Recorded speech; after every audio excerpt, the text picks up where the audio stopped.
Hello everyone and welcome to episode 51 of Retry. Why the hell am I still doing this? Because you have more of your childhood that you still need to remember. If you're like me, you were the kid on the block that had the Sega Genesis.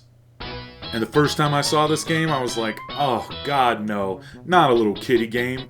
But lo and behold, to my surprise, it turned out to be one of my favorite Sega Genesis games of all time. Would you say, Tony, that it's one of your personal favorites?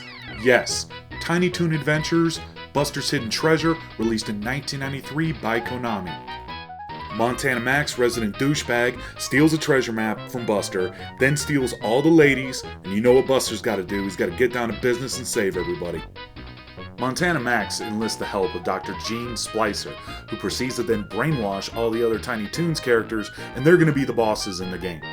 You know what's funny there? Montana Max actually tells you to stay out of his business, but he took your girl. That's as deep into your business as someone can get. Alright, time for me to get down to business. Badass feature number 1, this game has passwords.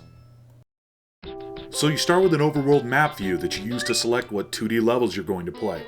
As you beat more of the individual levels, more of the map opens up, and you can go back and replay where you've already been, or you can go forward every few levels and defeat a boss. God, I hate those cans. They exist just to taunt me. Tiny Toons Adventures uses all 3 buttons on the Sega controller.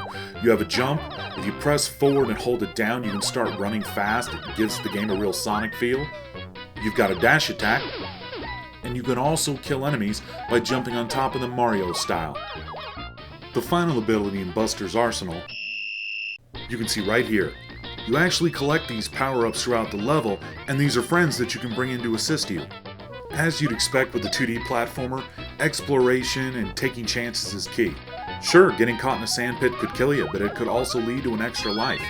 This game reminds me a lot of Sonic the Hedgehog, where it rewards you to take the road less traveled. It rewards you to try to take that blind jump of faith and maybe pass through a wall. Each level's over when you find the baby dodo bird, who then allows you to jump right through the cartoon. After beating each individual level, you get judged on your performance, you earn extra lives, you get extra points for your carrots. This is again a lot like Sonic the Hedgehog. I just wanted to take a moment to discuss why Tiny Toon Adventures was so important in the early 90s. Warner Brothers, makers of Daffy Duck and Bugs Bunny, some of the most famous non-Disney cartoons of all time, had pretty much given up making cartoons for almost 10 years. During the 80s, when Warner Brothers was focusing on bringing their animation department back, they were looking at ways to reinvent their classic characters and introduce them to a whole new generation. This show was the first collaboration between Steven Spielberg and Warner Brothers, and it originally aired a special in 1990 and then got its series in 1992. Now, this show has been in syndication for a long time, and everybody's probably seen it. But what you might not know is that it only had a 3-season run. That's right, they only had 3 seasons of episodes before they decided to replace it with another extremely popular Steven Spielberg and Warner Brothers collaboration called Animaniacs. And that wasn't the end of Warner Brothers' success. Animaniacs had a 5-season run and even spawned its own Sega Genesis game, and you also had related shows like Freakazoid and Pinky and the Brain. All that began with the breakout success of Tiny Toon Adventures.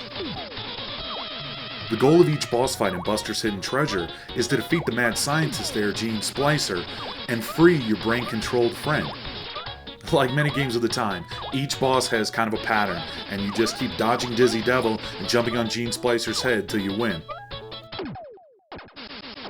You know, I don't know if I'm comfortable with the level of lipstick that guy is wearing. I think he's probably wanted in Florida for some felonies. Here's an interesting bit of trivia about the show that you might not know. Buster Bunny, for the first 2 seasons, was voiced by Charles Adler. He left during the 3rd season, and they brought in the Crypt Keeper John Cassier to voice this lovable child's character for the rest of the season. Did I mention that Buster Bunny could wall jump Ryu Hayabusa style up the walls? It's just another great gameplay feature that gives you really tight controls.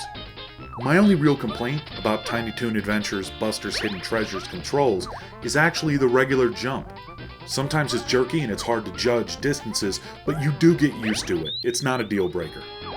Leap of faith time. Whenever you see the rainbow circle from the game's title screen, it will take you to the Dodo's hidden level. In the world of Warner Brothers cartoons, the Dodo bird specializes in the unreal, so there's really only one rule to this bonus level.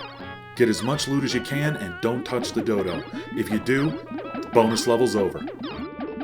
Even though Tiny Toon Adventures Buster's Hidden Treasure was made by Konami, throughout this review you've both seen and heard a lot of similarities this game had with other extremely successful 2D adventure games of the time, namely the Sonic and Mario series. As I mentioned previously in my Abadox review, games ripped each other off all the time. Abadox ripped off Life Force, but you know what? When systems had libraries of thousands of games, that was bound to happen. Try to think of all the great movie licensed video games or the TV licensed games that came out during the 90s. There really aren't that many. And the important question should be, was the game fun to play? And in the case of Tiny Toon Adventures, it's a blast. Geez, Buster, shouldn't you fish him out of the water or something? Dude, he's stunned. And he goes over the waterfall. You know what? The coyote gets no love.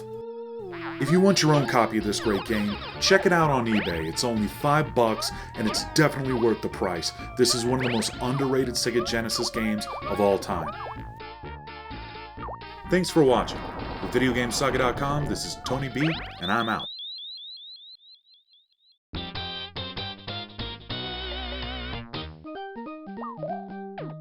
Retry? You know it.